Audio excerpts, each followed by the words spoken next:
Russian troops have been launching strikes on facilities in Ukraine for a week. In Dnipro region, the Russian armed forces launched a missile strike on a S-300 SAM control point near Pavlohrad. At the same time, an industrial zone in occupied Zaporizhzhia was once again struck by air bombs. The strikes hit one of the buildings of the Motorsich plant, which had been targeted by Russian troops several times before. Ukrainian units, for their part, also did not sit still and struck both frontline and rear regions of Russia. Several strikes were reported on the territory of one of the military warehouses in Kamensk-Shakhtinsky. In addition, for the first time in a long while, the enemy carried out a massive drone attack on 𝐒𝐤𝐫𝐚. Most of the UAVs were shot down on approach, while several others hit a local oil depot, which burned for at least 4 days. Several drones attacked a residential area in Kotovsk-Tambov region. 7 people were injured as a result of drone detonation and received medical treatment. At the same time, for several days the AFU attempted to attack targets in the Black Sea region, as well as near Voronezh and Chaltyr in Rostov region. Russian air defense units successfully intercepted the drones. The wreckage of some of them damaged several residential buildings. No casualties.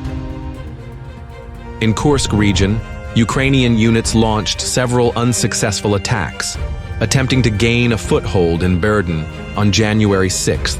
The enemy was knocked out of the settlement a day later. At the same time, the Russian armed forces managed to liberate Rusko-Poreknoe. Somewhat further south, Russian troops also made significant gains east of Sudzha.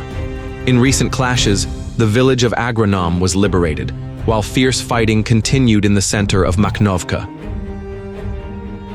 On the western flank of the Sudzhansky district, Russian soldiers were also able to dislodge the enemy from several settlements. As a result of attacks by armored groups with paratroopers, 𝐔𝐤𝐫𝐚 and Leonidovo were liberated, and fighting began for Viktorovka and Malaya Lokhnia. In the Slobozhansky direction, activity of Russian artillery units and air crews was reported along the entire frontline zone. At the same time, the situation at the Hlybok-Liptsi line and in the ruins of Vovchansk has not changed significantly over the past week. In the Kupiansk-Svatov direction, Russian forces expanded their zone of control west of Lozova in the direction of Nova Krylyakivka. In addition, fighting began for Nadia.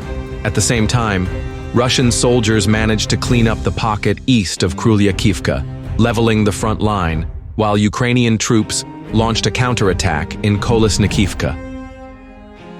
In the Lyman direction, Russian troops liberated the village of Ivanivka on the western bank of the Jerebets River. After rotation and consolidation in the village, attacks by the Russian armed forces in the direction of Kolodyazy and cutting the enclosure at Yampolivka on the eastern bank of the river should be expected.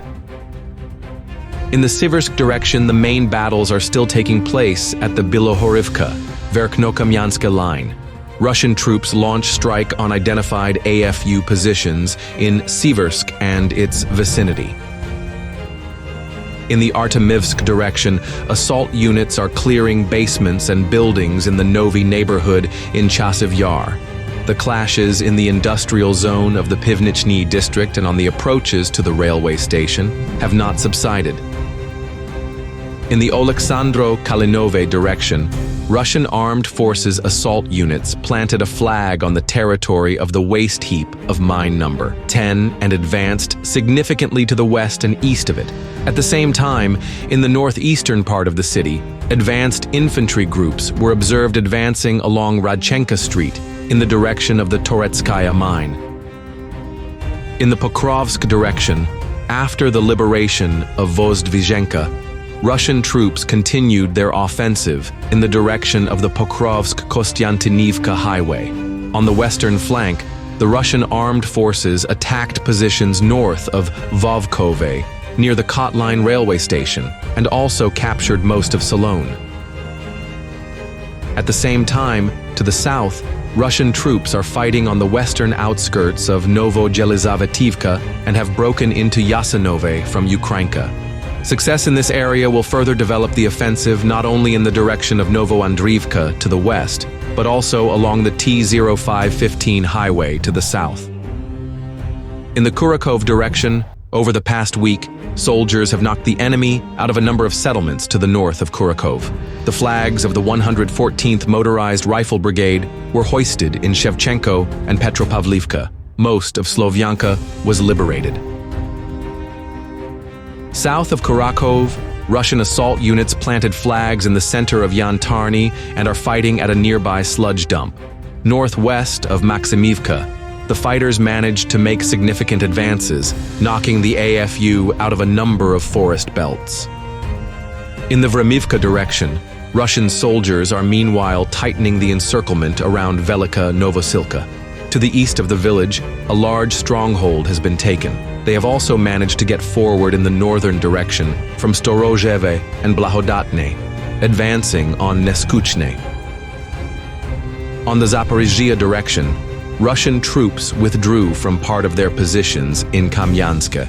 A Ukrainian armored vehicle was hit by a UAV operator, disrupting the enemy's rotation in the locality. In the Kherson direction, the AFU continue to shell the left bank part of the Kherson region on a daily basis.